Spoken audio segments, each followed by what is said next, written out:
Olá, sejam bem-vindas a essa aula. Hoje eu gostaria de trazer um tema bastante emergente que nós estamos vivendo, essa época de pandemia de coronavírus, Covid-19.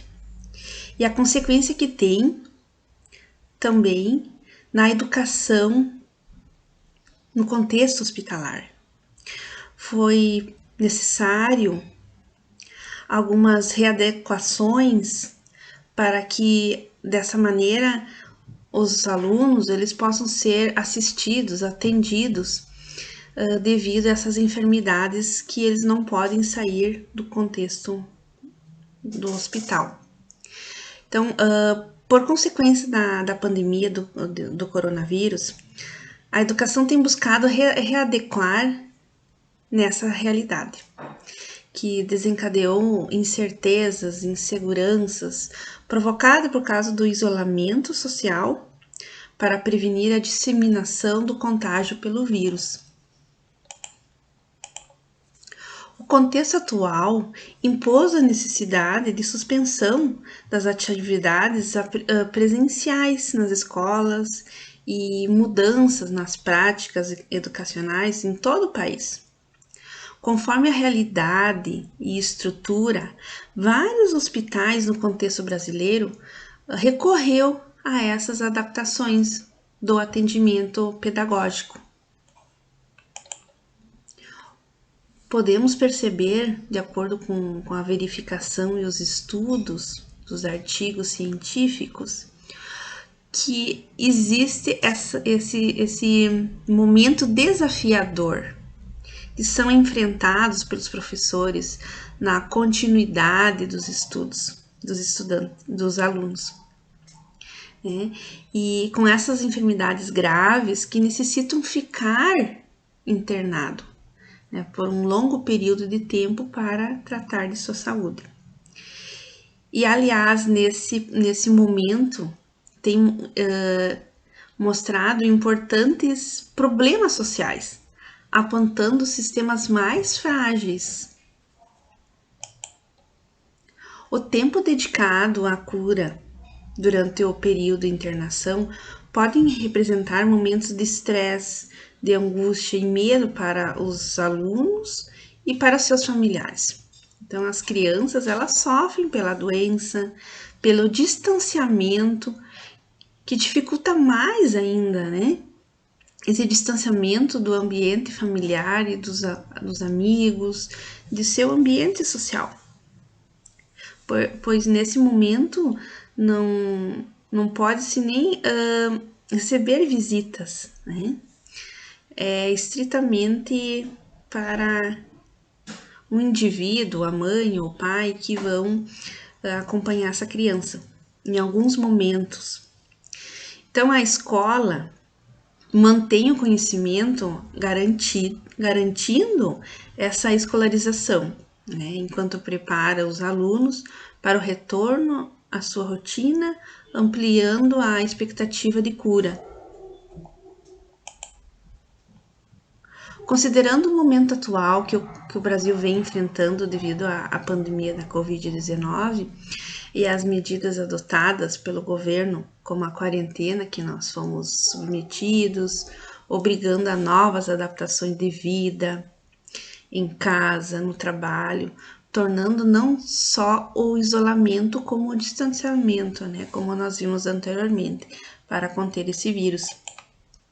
A escola precisou criar formas de aproximação dos alunos, né, nesse período, para que os alunos continuassem de maneira remota, mas com o acompanhamento do professor. Se faz necessário, então, as tecnologias de informação e comunicação, né, que o professor ele precisa ter esse conhecimento, né, ter essa qualificação para prover esse atendimento, né? Então, as escolas estaduais, as municipais, as particulares, elas tiveram que se organizar para fazer isso, né?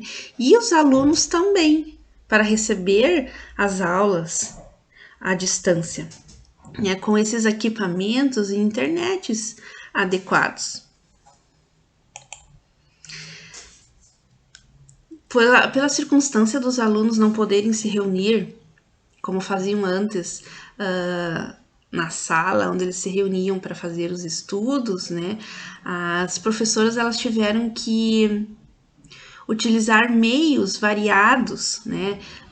Vimos alguns exemplos, então, como entregar as atividades no leito, ensacadas em plásticos higienizados, e no término da atividade, as professoras elas retornam e recolhem, né? Como a gente percebeu que esse momento que as crianças iam até esse local, esse espaço para trabalharem juntas, hoje já não é mais possível. E então as professoras vão até o leito e assim faz parte dessa rotina, né? E falando um pouquinho sobre essa realidade das crianças, a realidade da estrutura de hospitais, de profissionais que estão envolvidos com a educação, né? Então, nós sabemos que existem realidades diferentes e isso influencia na escolha de mediar o processo educacional, né? Em alguns casos, utiliza-se o WhatsApp, né? Pois considera-se que é uma forma de alcançar o maior número de alunos e pacientes em atendimento individualizado. Eis aí uma questão.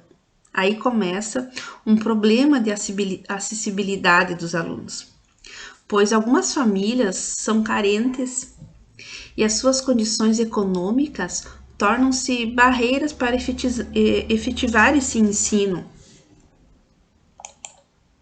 Então, existem várias dificuldades, né, que tanto os alunos quanto os professores, eles passam por essas dificuldades, vivenciam essas dificuldades, né.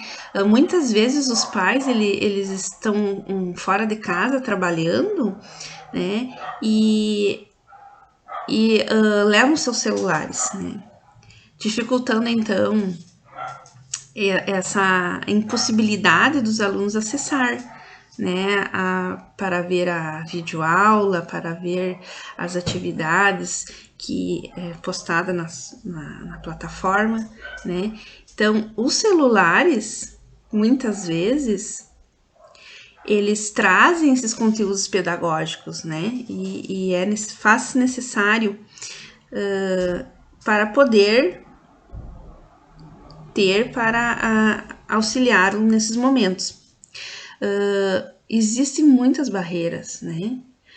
E algumas barreiras para a ausência do retorno dos alunos quanto às tarefas e a ausência do incentivo e apoio das famílias ao ensino remoto, né? Então, diante desse contexto, a aprendizagem ela fica comprometida. Não sendo possível, né? A gente não consegue mensurar os prejuízos educacionais que precisarão ser reparados no possível retorno às atividades presenciais. Tendo-se mantidos os atendimentos em alguns lugares, né, os professores eles mantêm as aulas de uma forma virtual, né, e procuram fazer uma aula interativa, produzir uma aula interativa, afetuosa, auxiliando na resolução de tarefas, tirando dúvidas, em planejar e ministrar aulas por videochamada, enviando áudio com explicações, tarefas complementares, enfim, promovendo apoio didático, metodológico para manter o estudante motivado e estudando. Foi necessária, então, essa adequação de uso dessas tecnologias, né, para a prática pedagógica, para que possa haver também a interação, substituindo as relações presenciais, né, pelas virtuais.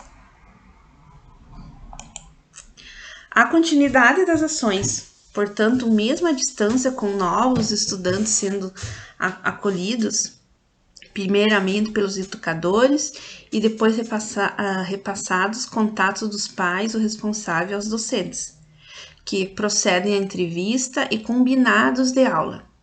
dando início às interações pedagógicas.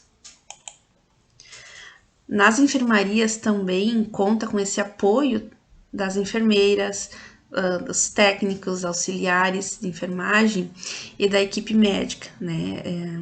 Lembrando do trabalho transdisciplinar, né? Que envolve diversas equipes, né? Os psicólogos, os fisioterapeutas, dentistas, fonoaudiólogos, mantendo-se a missão de estabelecer, então, essa parceria com as famílias e garantir a excelência dos atendimentos prestados a crianças ou jovens. De acordo com Nunes e Silva, eles corroboram, né, que o que se constata é que nem sempre é possível realizar o trabalho pedagógico, né, aquele trabalho pedagógico esperado. Outras questões se sobrepõem no contexto do hospital e impedem que a rotina da escola regular seja restabelecida no hospital. As experiências vividas por esses alunos questionam a visão predominante nas escolas de homogeneização em frente a esses jovens, cabendo aos docentes organizar diferentes formas do trabalho pedagógico de forma a levar em conta a situação de cada um. Percebemos então, além desse momento de pandemia, as questões de enfermidades, as possibilidades educacionais com a tecnologia, muitas vezes a falta de estrutura, né? Todas essas questões, elas, de uma certa maneira, prejudicam ou não se contempla da maneira que poderia ser o ensino e aprendizagem. Então, leva-se todas essas coisas, né, em consideração. Então, nós podemos observar que existe sim um atendimento, mas nesse momento mais individualizado, com outras maneiras, outros meios para que possa acontecer esse ensino da melhor maneira possível na atualidade. Então, agradeço a presença de vocês. Até a próxima aula.